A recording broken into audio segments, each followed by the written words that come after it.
आदिवासी विद्यार्थ्यांची आज मुख्यमंत्री देवेंद्र फडणवीस यांच्यासोबत बैठक होणार आहे। विद्यार्थ्यांचं शिष्टमंडळ पुण्याहून मुंबईकडे रवाना झालंय।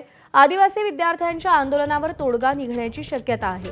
काही मागण्यांसंदर्भात सकारात्मक चर्चा झाल्यानंतर सेंट्रल किचन आणि डीबीटी संदर्भातील विद्यार्थ्यांची मागणी अद्यापही अपूर्ण आहे। अशात मंत्री अशोक उईके यांच्याकडून वेळ मागितल्यानंतर आज पुन्हा एकदा बैठकांचं सत्र आयोजित करण्यात आलंय। मुख्यमंत्री देवेंद्र फडणवीस, मंत्री अशोक उईके आणि शिष्टमंडळ चर्चा करत तोडगा काढणार आहे। अभिषेक मुठाळ आपले प्रतिनिधी आपल्याला अधिक अपडेट देतील। अभिषेक, मुख्यमंत्र्यांसोबत आदिवासी विद्यार्थ्यांची बैठक होणार आहे। ही बैठक यशस्वी होऊ शकते का? काय मागण्या मुख्यमंत्र्यांसमोर ठेवल्या जातील?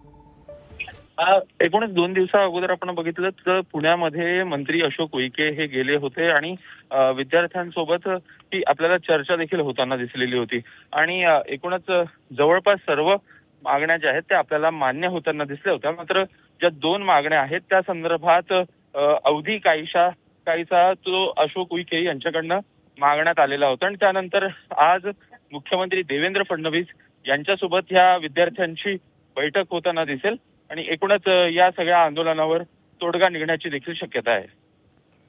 अभिषेक, धन्यवाद दिलेल्या माहितीसाठी।